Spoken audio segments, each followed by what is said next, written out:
In this video, we're going to talk about the Assets panel in Webflow.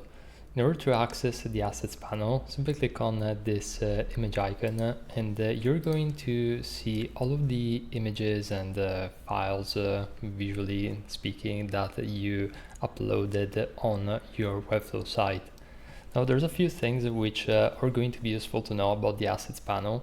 First of all, you can select an image and you can open the setting of that asset. So you're going to be able to see the image name, which is going to be helpful for SEO purposes. And as a general rule of thumb, you always want to have the image name of the file to be relevant about what that type of asset is. It's just a small SEO tip, but as you know, in SEO, each and every detail is going to matter and add up in the end.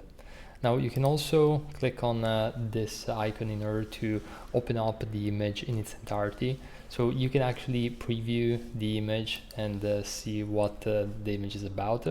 You can also click on this link image asset, which is going to essentially load up the exact page that you just opened, so you can easily share this image URL with team members, for example.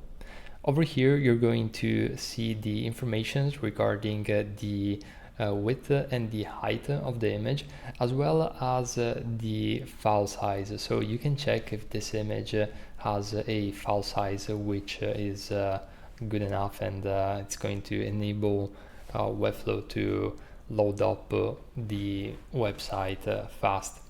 You can also adjust the alt text, which as you can see, you have the two options between descriptive and decorative. Now, decorative images don't convey meaning and don't require alt text. This is their definition. So usually what I do is I always keep the descriptive alt text in 99.9% of scenarios, and what I like to do is to simply add a very short description of the image. You don't need to write paragraphs, just a sentence or even just a few words is going to suffice, and it's going to be helpful for two reasons.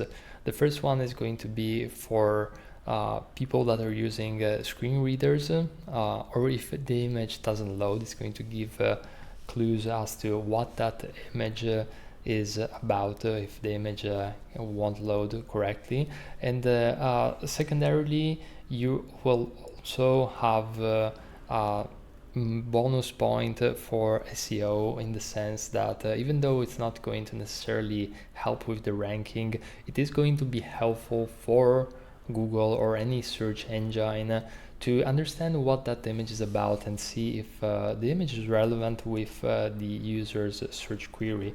So again, a small update addition that is going to help with the overall optimization of the website. You can also delete the image from here.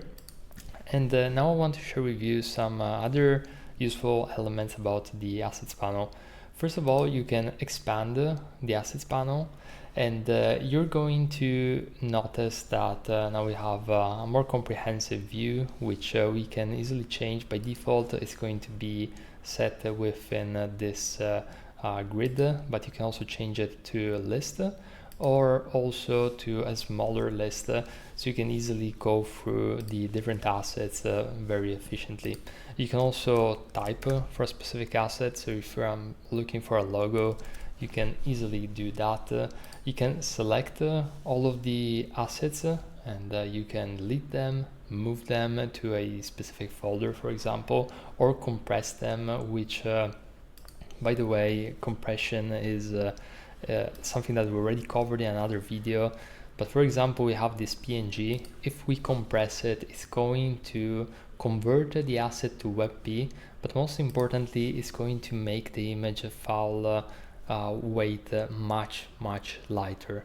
So my recommendation is, whenever you're uploading an image, you don't want to make it too big nor too small. You already want to give it the right size, but if you don't convert and optimize the image prior uploading Webflow for file size, you can easily leverage this tool, which is going to be extremely useful. I use it all the time, and it's just a godsend because it's making the process that much faster in my workflow. And over here on the left, you can see that we can browse between images, documents, and Lottie files. These are essentially the type of assets which you can add up here. You can upload an asset, of course, by clicking on the upload button, or simply dragging and dropping an image into the assets panel. This works also if the assets panel is compressed, and as you can see, we can easily do that. And on top of that, you can also create folders. So you can create a folder, which is going to be, for example, logos. Let's make it singular, logo. And now we have the folder system. So you can add the logo in a specific folder and create as many folders as you desire.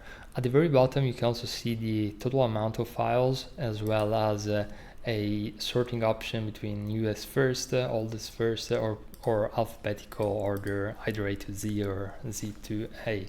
So this is pretty much it when it comes to the assets panel, and you're going to utilize this function quite often in your Webflow builds. So my recommendation is to get familiar with it. So stop this video and start leveraging this panel.